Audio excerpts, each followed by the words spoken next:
ہر کوئی دنیا سے جاتے ہوئے اولاد یاد کرتا ہے. میرے باپ اچانک اللہ نے موت دی، ہارٹ اٹیک ہوا، ٹھیک ٹھاک تھے، اچانک. تو ایک میری بہن لاہور تھی، ایک فیصل آباد. تو میرے باپ آخر وقت تک کہتے رہے میری بیٹیاں تو بلا دو، اور میری دھیاں تو لے آؤ، میری دھیاں تو ملا دو، میری بچیاں تو ملا دو. اور یہ کہتے کہتے دنیا سے چلے گئے.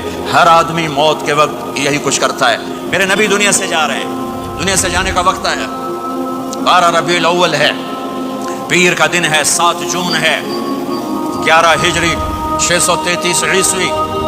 جبریل نے آ کے صبح آپ نے ساری بیگمات کو بلایا، رخصت فرمایا، ملاقات کی.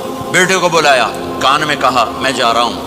وہ رونے لگی. رو نہیں، سب سے پہلے تیری میری ملاقات ہو گئی. 6 ماہ بعد بیٹی بھی پہنچ گئی باپ کے پاس. پھر داماد کو بلایا، ان کا سر اپنی گود میں رکھا، کمر پہ ہاتھ پھیرا، دعا دی، رخصت فرمایا.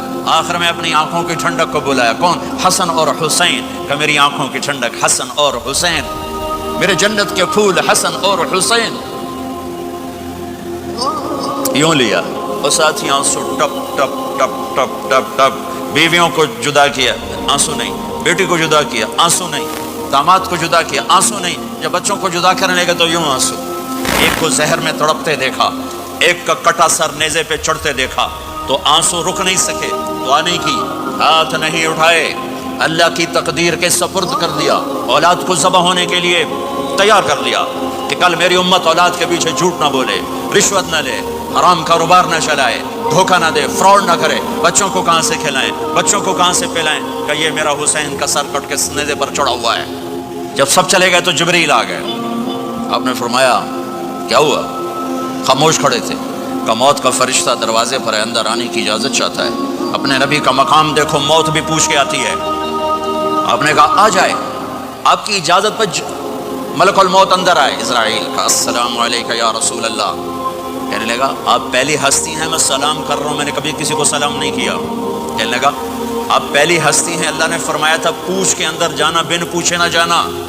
پھر کہنے لگے آپ پہلی ہستی ہیں، اللہ نے فرمایا آنا چاہیں تو لے آنا، رہنا چاہیں تو چھوڑ کے آ جانا. ہاں، یہ وہ دربار رسالت ہے جہاں موت بھی پوچھ کے آتی ہے.